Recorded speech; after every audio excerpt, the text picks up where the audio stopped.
Welcome back.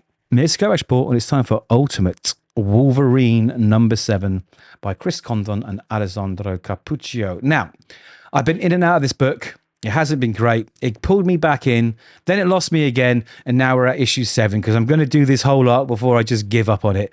I really want it to be good. No offense to the curators. It hasn't been clicking the things it needs to click with me. But we are here to go through it page by page. So there will be spoilers. So if you haven't read the book already, please read it and then come back and watch the video. Please subscribe. Honestly, you have no idea what it means to me. It helps the channel grow, and I really appreciate it. Of course, give it a like if you like it. Now, let's get into this. This issue is entitled In Limbo, and for good reason, actually. It's a bit of a double entendre as such. So where are we? Now, Wolverine was the ultimate Winter Soldier, okay? And he's been deprogrammed by the mutant rebels, the opposition, all right? Now, he is pondering his place in the world again. You know, he is sad at all the things that he's done while he was Winter Soldier, and he's having this sort of moment of crisis. You know, I think he just thinks he's death incarnate. You know, he can't take the evil and the bad out of him. You know, I mean, it's adamantium. It's in him. It reminds him constantly of what he's done.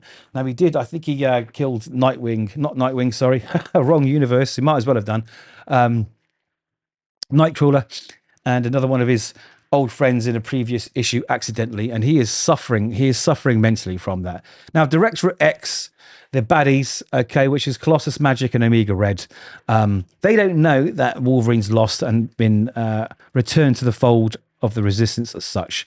So anyway, like I say, we get this moment where he's chatting to Kitty about how he feels about himself. He's struggling with it, and it goes on forever. I mean, I was really losing like my concentration with this book in those first 4 or 5 pages. We jump straight to the scientists who were responsible for losing and keeping Wolverine under control.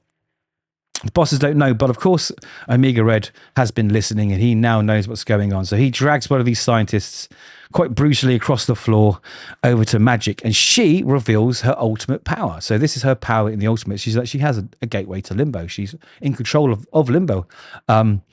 So there's the double meaning, right? So Wolverine himself is in Limbo. He's between two places, doesn't know what's going on, and she actually controls Limbo.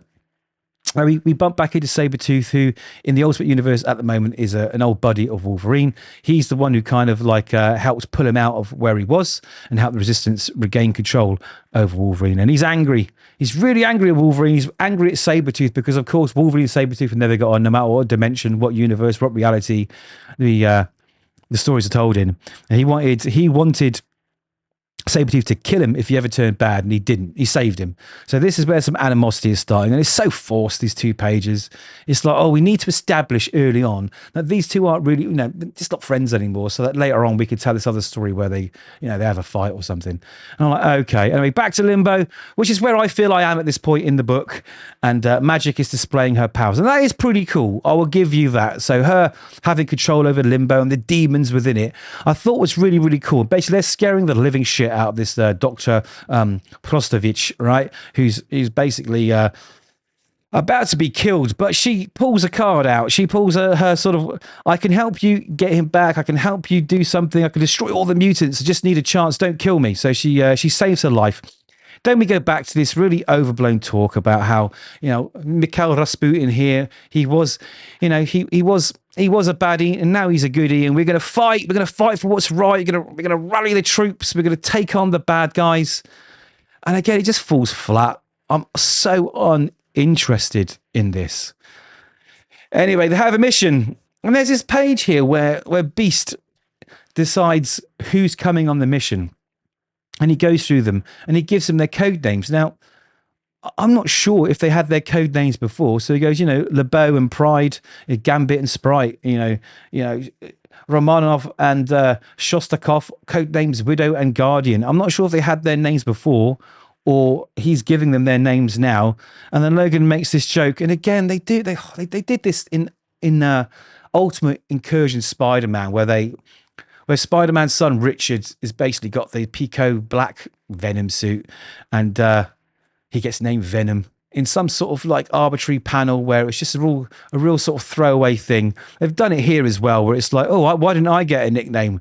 And then old Sabretooth goes, "Oh, what about the Roscomacha? You know, the hair, the claws." He goes, "What's that supposed to mean?" It's like, it means Wolverine. So that's his name now. Like, come on, really? Wasted two pages on that. I don't get it. Anyway, we're back to the bad guys. The portal opens up from Limbo, and Magik and Omega Red come out with this scientist. And like I say, she says, "I've discovered a possibility, a way to harness the power at the heart of the cerebellum. I need time to test, but to use it would mean the utter destruction of the opposition. Once and for all." He's like, "You've got my attention." And that's where we are. That is where we are with Ultimate Wolverine 7. Now, it wasn't terrible, but it just wasn't good. You know, I think a lot of this book was wasted on stuff that could have been done in a few pages. And I'm not really sure where it's going. Like most of the Ultimate books, they are so drawn out. I mean, even though I love Ultimate Spider-Man, it's still criticised for not having Spidey as Spidey throughout a lot of it. But for some reason, Jonathan Hickman gets it right. You know, he's got that Bendis touch where you can tell a whole arc about Matt Murdock never once in the suit. And it's one of the best Daredevil stories you've ever read. You know, so he just seems to be someone who could do this. Now, again, it's not a great review. I didn't enjoy the book. I am going to give it to the rest of the arc before dropping it. Those are my thoughts. Please do let me know yours. And hopefully, if I haven't destroyed your favourite book, you'll catch me in the next review. So until then, take care, guys.